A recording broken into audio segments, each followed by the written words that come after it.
Hello, it's me, your host, Brianka J, back finally with a new video. Today we're going to talk about some criticism that we get when we read Shakespeare's The Tragedy of Hamlet, that was eventually shortened to simply Hamlet. Now, the reason I want to talk about Hamlet is because I actually was working in a classroom, and one of the final papers was a bibliographic essay where we explored some of the most common criticism about the work. That, along with some other details that really help us understand the play of Hamlet. So this may be a couple different videos. This may be one video. We're going to see. Y'all know that I struggle to be here. But before we get started, I just want to thank everybody who has subscribed and become a part of this family. I love talking about books. I love sharing about books with you guys. And it gives me a lot of pleasure when I'm able to do so. I do ask for this new wave of white supremacists who have found my page and have decided to troll me to please leave me the goddamn fuck alone. I didn't do nothing to you. I cannot help being black. Okay, let's get started.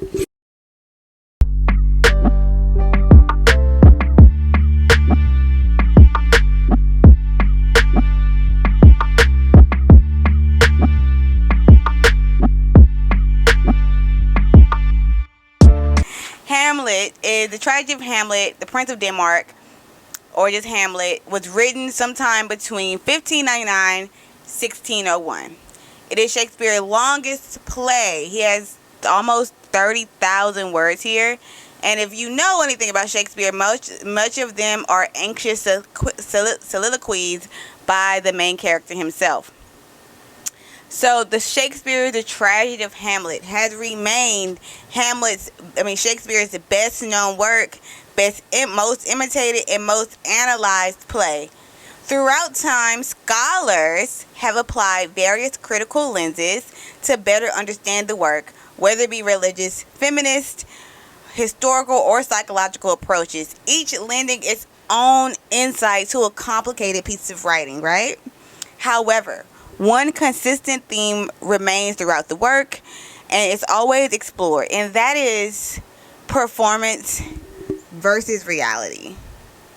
And this is something that I've always just been intrigued by, the way in which we must don a mask as we navigate different places in our society. And that's what we really get to look at here. Within the work, one witnesses how Shakespeare toes the line between the two, effectively emphasizing that what appears to be is not always reality. Appearance is the way we see something or how something looks, but reality is the state of what things actually are or how they exist.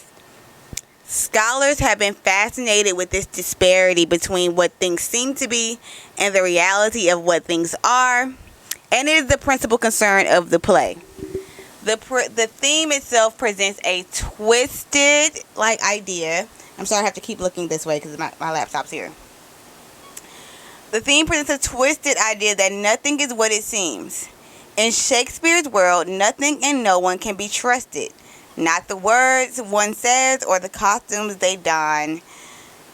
Reviewing criticism about the work, scholars have found various ways of examining this theme through a critical scope, whether it be the actions of the characters or the ways in which rhetoric is used to deceive and conceal.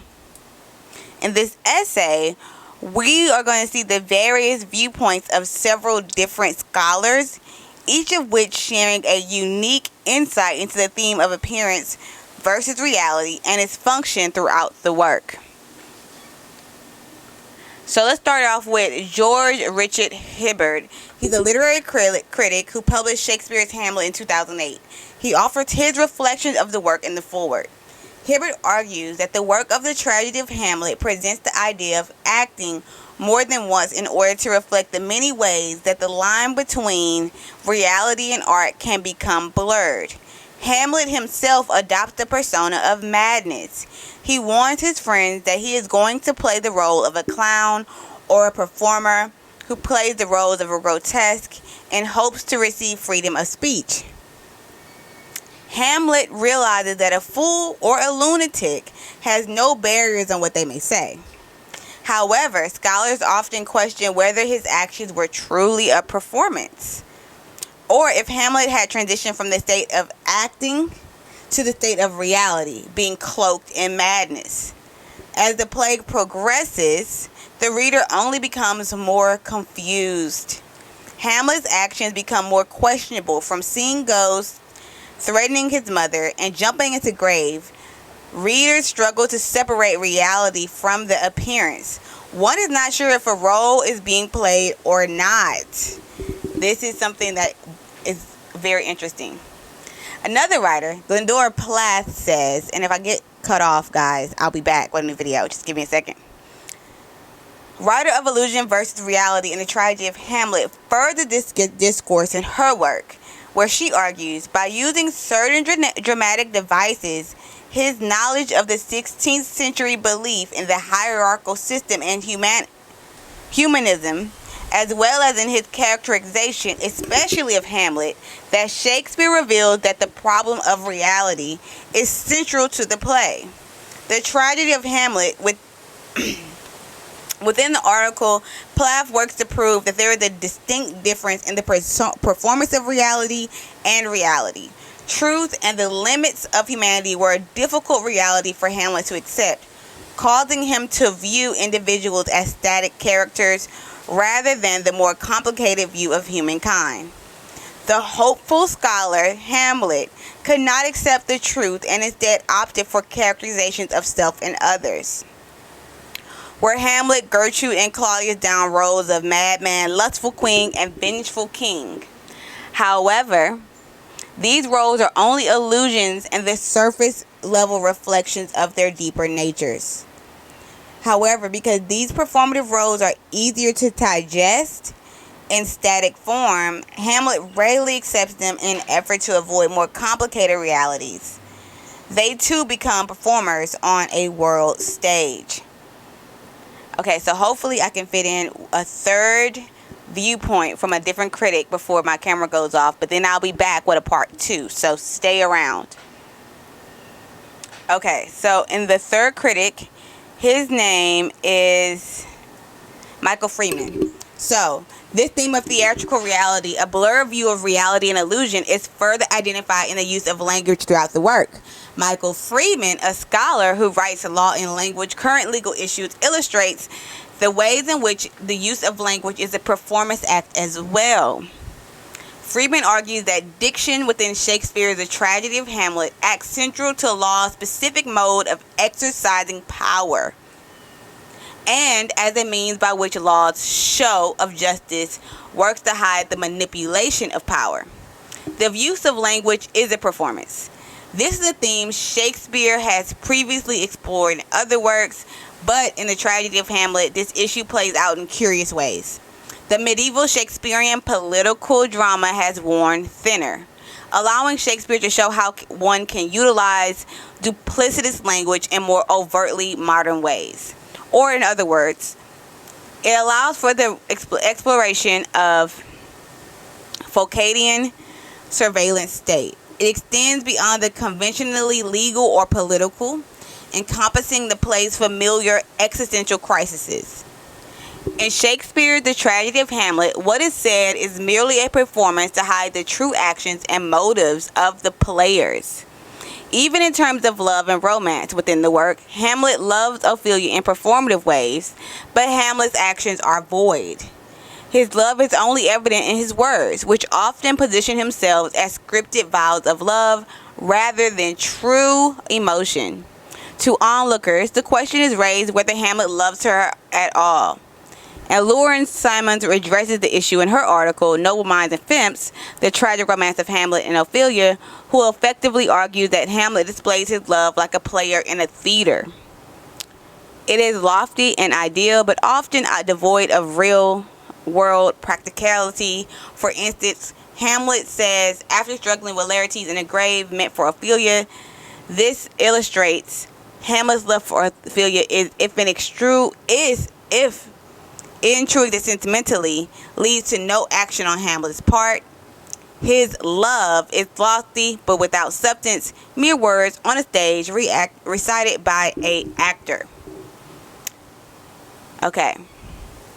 So what we know is that Hamlet is a moody contemplator, right, of life, who fails to ever take action. That is until the action is inevitable and tragedy is at his feet. He is always in retroaction, never moving proactively towards a goal. Unfortunately for Ophelia, she is subject to Hamlet's games of love and inconsistent nature, casting doubt over the two's relationship. Yet, and still, he makes lofty promises to Ophelia. These statements can confuse young women, and for Hamlet, promises a grand love but rarely delivers. Hamlet is like the lifelong scholar who never applies his study and is better suited for brooding and pontificating on all of life's miseries, right? Because Hamlet lives in a mind of ideal and abstractions, even love is subject for debate and pondering and not for action. And Ophelia then becomes a vessel into which he may pour his own ideas about love, but all in all, it seems that Ophelia is no more than a muse for the pontificating poet or actor. She is never sharpened or viewed as a fully realized person. Ophelia is reduced to a mere pawn on a political landscape. Hamlet never considered the impact his lack of actions have on her. So when rejected by her lover and left fatherless, Ophelia succumbs to a death by suicide, and all Hamlet can say is that he loved her silently and without action and without realization. If Hamlet indeed loved, his love manifested itself in greater illusion and than realized action. I think I have time for one more. If this camera doesn't go off, I'm going to keep talking, y'all. But it is Dean Fry, the next person, scholar and writer of custom and utterance in Hamlet, who points out the constant use of equivocation as a means to deceive and conceal the truth, further diluting reality to performance art. Equivocation is me just never really getting to the point of what I'm saying. I'm talking in riddles. I'm confusing you with my words. But Fry points out that something may seem one way while effectively being the exact opposite simply by donning a costume or assuming certain habits. Yet, he raises the idea that in order for the educated, thoughtful scholar Hamlet to successfully avenge his father, he would need to submerge himself in the role. Similar to an actor learning a new role, Hamlet dons the mannerisms, language, emotions, and dress of one who commits such an act. For Hamlet, his appearance must portray a reality that he is not yet ready to act on. So here, I'll sum it all up. From all these different scholars, they're talking about how what Hamlet says and what Hamlet does is a far stretch from who he actually is. And not only Hamlet, all the actors in the play, we see Uncle Claudius acting like a very noble king, but in reality he's hiding the fact that he's poisoned his brother to usurp the throne and marry his wife. But in order to hide it, he shows his love for Hamlet, he shows his love for the wife, but in reality he's a cruel, crooked man. And what this really reminds me of, if you guys haven't read it, you should, but it is Machiavelli's The Prince, and one of the central claims in there is to, look the sheep, look the meek and mild, but inside be a lion, be a wolf, eat them all, do whatever is necessary to get what you need. And that is a philosophical book that you can read, but the actions are more so played out in the play of Hamlet, which you can also watch and enjoy, right? So I think that Machiavelli's The Prince goes hand in hand with Hamlet, Shakespeare's Hamlet, because it really explores this idea of using your appearance and using your words to show a certain reality, but never portray what's really in your inner heart. Never let people see what is really going on within yourself, because these two worlds don't necessarily mix or interact perfectly. That is the whole thing about performance versus reality. Who I say I am, is it who I really am? One can never know. That's the whole thing. One can never know. Is Hamlet really crazy? Is Uncle Claudius really going to give Hamlet the throne? Is Ophelia, did Hamlet ever love Ophelia? There are so many questions here because no one can truly know the inner thoughts of a human being. And a thoughtful, cautious human being with power.